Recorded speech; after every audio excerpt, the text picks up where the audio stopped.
You trying to convince me that there is no American machine is wasted breath.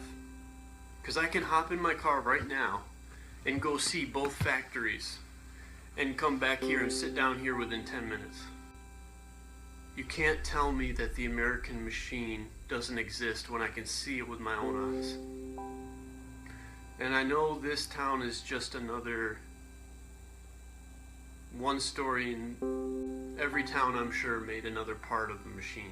But right now I'm sitting in a place that within 5 miles is 2 factories. One supplied the Allied forces with shoes, and the other factory supplied the Nazis with counting machines. The numbers that you see on the forearms were IBM numbers. Those numbers came from a program that was built 5 miles away from here. So right now you can't convince me there is no American machine,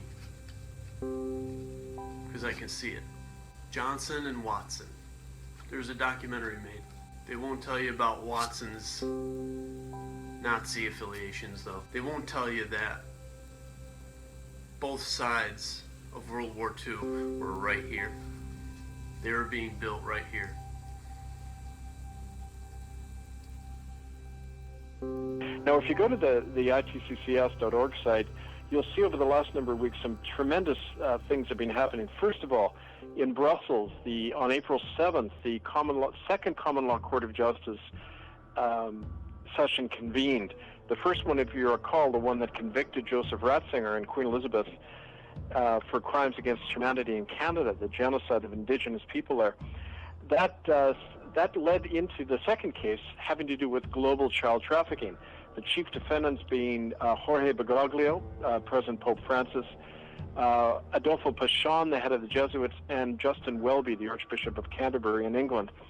I've been working in Europe, in Holland, in France, and in Spain with the witnesses in this case of global child trafficking. Things I've been hearing just completely blew my mind. These eyewitnesses, for example, who sat in on meetings with Jorge Bergoglio planning the child trafficking of political prisoners, the children of those prisoners in Argentina during the dirty wars.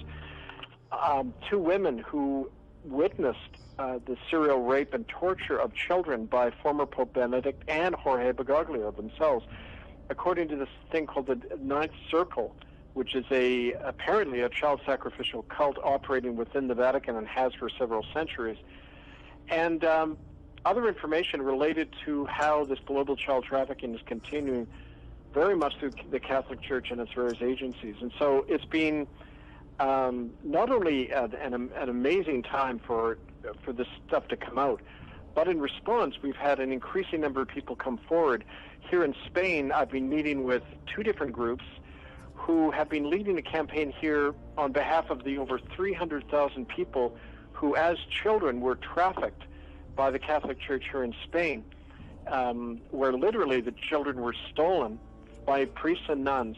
Their parents were told they had died, and then they were trafficked for between $60,000 and $80,000 each. We estimate the Vatican made over $20 billion over the last 50 years here in Spain alone through this illegal child trafficking. According to not just eyewitnesses who were at these ritual cult murders of children, who saw Bergoglio there, but basically this magisterial privilege, according to documents, is that every pope was be expected, as part of his initiation, to be engaged in these child sacrificial cults, which involve the ritual slaying of newborn children or young children and drinking of their blood, because it invokes a certain spiritual power and control over the human race to do this, according to their sick thinking. And this is something that Bergoglio himself was involved in, according to these 2 women who witnessed it. There are secret plans for welcoming. The Vatican will welcome in this alien from another planet as God? Tell me about that. They're having astrobiology conferences. They've made it intellectually virtuous to believe in these extraterrestrials. Their writings come out of their theologians have pretty much made the argument that if you don't believe in extraterrestrials, then that is actually the heresy. Theologians have written that they think that these entities will be evangelizing us, that they think the chances are that they're not fallen and we are, so that we would have to modify our beliefs according to their revelation. Hundreds of articles from the Vatican astronomers talking about baptizing extraterrestrials. All these things the Bible says is black and white. They've got to be watered down for there to be a one-world religion, for people to welcome in an antichrist.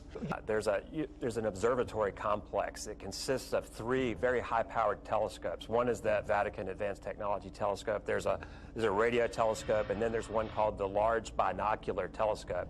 This is the most powerful telescope in the world. In fact, they told us they can get better images of space than the Hubble Space Telescope can. Now, attached to this telescope is an infrared camera named Lucifer.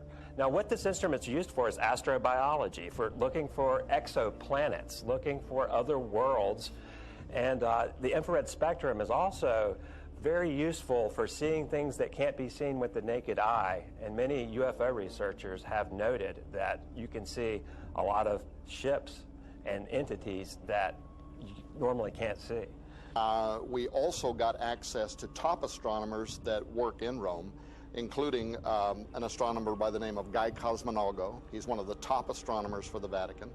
What was the major thing you got from your interview with him? He says, without apology, that very soon the nations of the world are going to look to the aliens for their salvation. The aliens for their salvation. Pope Francis on Thursday urged the downtrodden to change the world economic order. Denouncing a new colonialism by agencies that impose austerity programs and calling for the poor to have the sacred rights of labor, lodging, and land. The Pope's New World Order. Francis calls for the goods of the earth to be shared by everyone, not exploited by the rich at the expense of the poor. For a new economic and ecological world order where the goods of the earth are shared by everyone, not just exploited by the rich. And again, it sounds really good, the rich and the poor are trying to equal it all out, but what he's talking about specifically is a new system. This is the Antichrist system that will rule the earth. This is what he's talking about. He's specifically mentioning the rich and the poor in this. And the prophecy tells us that the rich and the poor will be included in a one world economic system in Revelation 13, 16, and 17 regarding the mark of the beast. And he causeth all, speaking about the second beast, which is the false prophet. It says, and he causeth all, both small and great, rich and poor, free and bond, to receive a mark in their right hand or in their foreheads. But this new pope activating and saying we need global government for, you know, the carbon taxes. I mean, I don't know what they got on him or what's going on, but that's got to be decried. People are really showing which side they're on right now. This is the big move.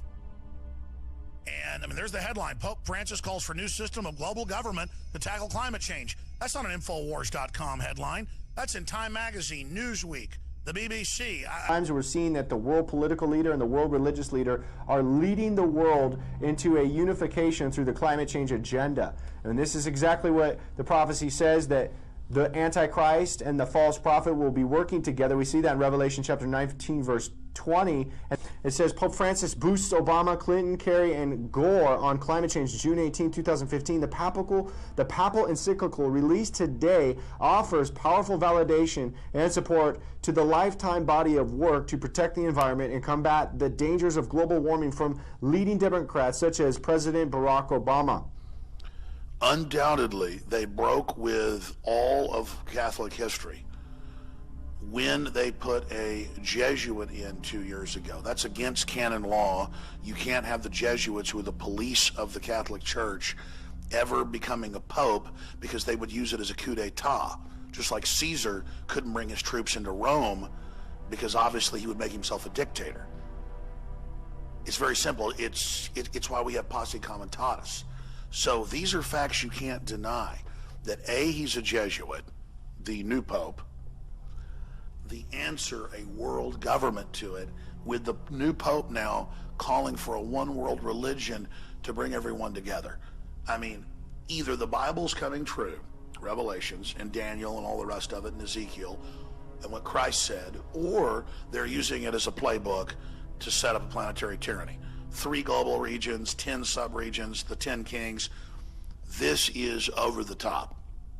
And this new Pope is the most naked manipulator I've ever seen. He makes Obama look tame with his deception. People are ready to wake up right now, so spread the word that the good news is this evil has never succeeded before, and it will fall this time, and that this Pope, for all intents and purposes, fits the bill of the false prophet of Revelations. To you, but if this ain't disturbing, I don't know what is. This is supposed to be Jesus, and I use the word supposed to be. And these people sit around this thing like an idol. And this is a close-up picture of Jesus right here. It's supposed to be Jesus. And I went and looked at it closer.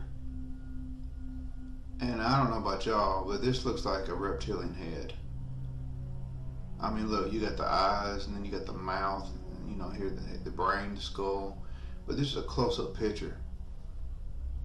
Looks like a straight-up reptilian Jesus, and this, I mean, what is this? And going back, this looks like skulls and demons and stuff coming out from the pits of hell. And this is what they sit around. Flamma eius, Lucifer matutinus inveniat.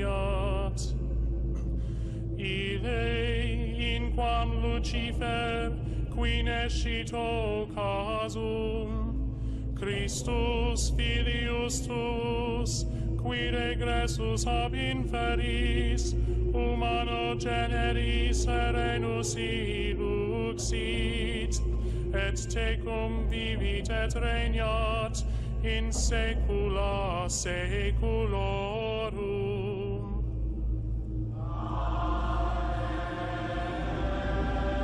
Nature unfolded in a surprising way at the Vatican Sunday. Just after Pope Francis spoke in St. Peter's Square, children released 2 white doves as a symbol of peace. The peace didn't last long. A black crow and a seagull went after the doves in front of the crowd. The birds managed to escape after only losing a few feathers. That is so unusual. It is. It's very unusual. Probably, maybe from the beginning, there has never been a greater enemy to Israel than Barack Obama. It's incredible the way he treats them, the way he's speaking to them. I think he treats our known enemies much better. How are you supporting this man? He's the worst thing that has ever happened to Israel. Now, what's going to happen is, the way it's going, Iran will have a nuclear weapon. As soon as that happens, and it's very close, as soon as that happens, it's a whole new ballgame. Presidential candidate Mike Huckabee is standing by his controversial comments, effectively equating Barack Obama to Adolf Hitler. Quote, marching Israelis to the door of the oven with the Iran nuclear deal with Iran. He's so naive, he would trust the Iranians, and he would take the Israelis and basically march them to the door of the oven. That under the Obama nuclear deal, over $100 billion will flow to Iran. Iran is the world's leading state sponsor of terrorism, so much of that money will end up in the hands of Hamas and Hezbollah and the Houthis and other radical Islamic terrorists. And if this deal goes through, the Obama administration will become quite literally the world's leading financier of radical Islamic terrorism. Now, President Obama didn't dispute that. He didn't point to any other entity on earth that would send more money to radical Islamic terrorism. He didn't dispute that billions of dollars in the control of the American government will be used to fund jihadists who will take that money and murder Americans, murder Israelis.